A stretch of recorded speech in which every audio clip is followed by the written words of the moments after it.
Hello, and mine's Ant Jellyfish. Welcome back to Knives, I guess, and how you doing today? I hope you're doing good. Thanks for being here. But, do me a favor and hit that like button or the terrorists win, and we're back to slumming it now. We're getting back to our roots with the Albatross. Gimme. Time! FK005. Okay, so let's take a look at what we're holding, because it'll bother you if I don't. And you know I love you. So, first things first, and most importantly, the pocket clip is tip up, which is the Lord's carry. We've got black G10 right here. We got a flipper tab. Let's flick the bean. And we got right at 3 inches of D2 steel.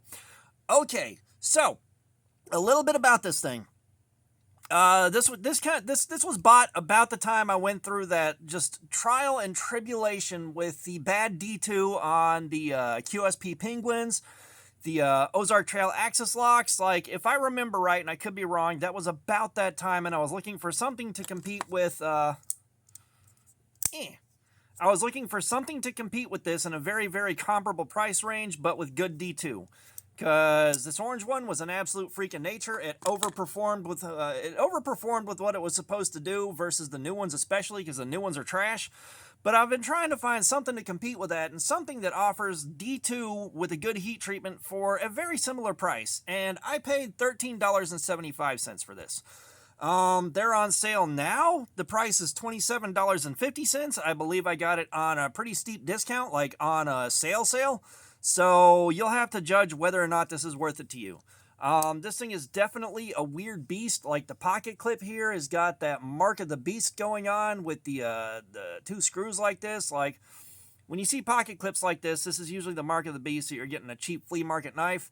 And they used a flathead screw. They used a flathead screw for the pivot screw, which I don't think I've seen that in many, many years. And of course, the thumb hole is accessible, but not very. Like, the thumb hole is not the best. The thumb hole's not the best, but at least you got the flipper tab. Which, you know, I'll take a flipper tab any day of the week. It does not centrifugal open. I have tried repeatedly, but it doesn't centrifugal open. You know, there's a lot of weirdness going on here. Like, it looks like a flea market knife. It's got a face only a flea market could love. Looks like a bit of a gas station special or one of those quick impulse pickups at like Lowe's or Home Depot. Like, it doesn't look like much. The only thing that's really going to make this stand out is if that D2 has a good heat treatment. That's what we're here to see. Because honestly, at the price I bought it at, with good D2 on it, you might have something here. But with it being on sale for $27.50, you're really going to have to decide for yourself whether or not it's worth $27.50. I'm not sure I would pay that for this, but you know, we love getting into stuff like this. We love finding weird stuff. We love finding weird stuff for cheap, be it on sale or, you know, be it... I don't think I would have spent $27.50 on it, you know, and that is a little bit of knife snobbery showing up. This is where me learning more and more about good knives, I start steering myself away from stuff like this, except for the sake of the channel and showing you guys some of the weird crap that's out there. So, let's take a look at our factory edge and see how that's doing. I am definitely curious about that. It felt like it was kind of sharp whenever I touched the edge. That's a decent factory edge. Little bit of rag right here towards the tip of the blade where we do get sometimes, which is not a big deal. But let's go ahead and wipe this edge off. And we're going to get out the electronic edge tester that you guys kindly provided through your super chat donations, your channel memberships, what have you. So thank you for the support. I will always be grateful for that. And let's see what we got.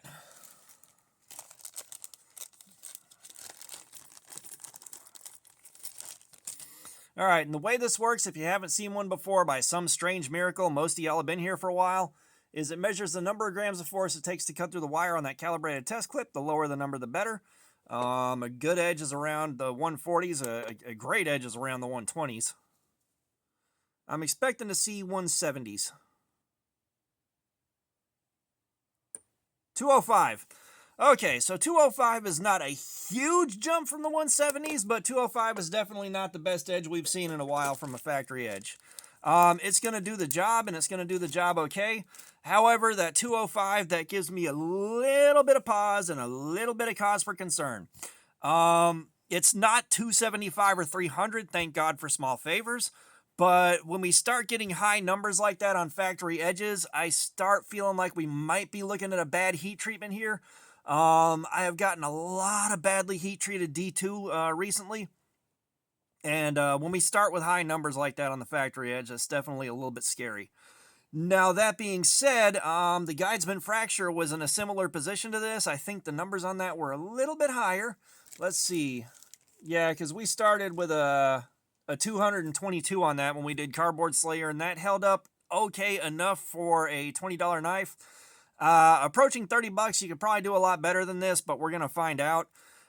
Carrying this thing, I've got a feeling that this end right here is not going to be designed to be super comfortable to get your hand in your pocket around it and get stuff out of your pocket. Now, I could be wrong because this doesn't feel terrible right now. And the pocket clip, the dingus end is raised up far enough that it should get over the hem of the pocket pretty well. That's a nice strong 8.5 out of 10 pull on it. And it's going to be sticking out of your pocket from here up. It's not a deep carry or not a deeper carry. I think this would barely qualify as deep carry if you're being charitable. So it looks cheap. It looks cheap. It feels better than it looks.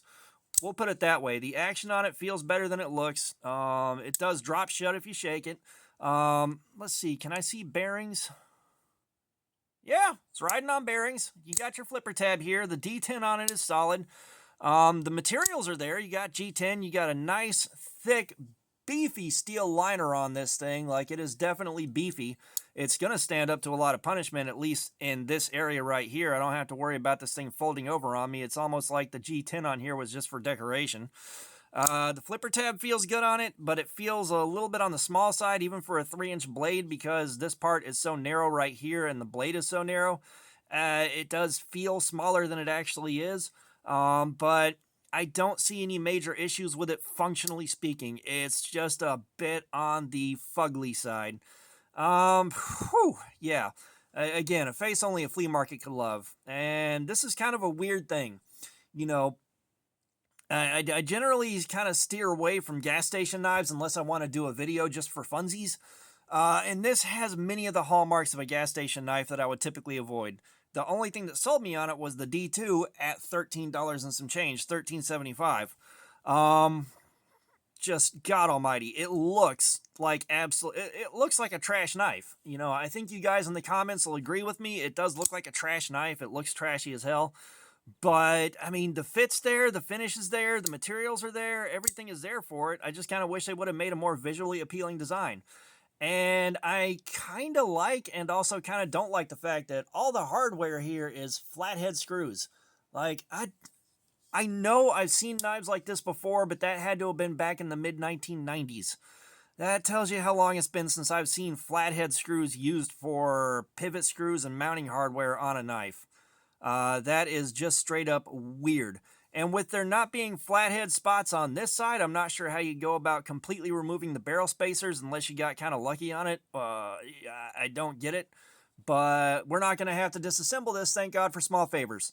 So this is what we're carrying for the week. I wanted to go ahead and show you guys and get that out of the way and let you know what I think about this thing and what I expect for the week. Can't think of anything else to add.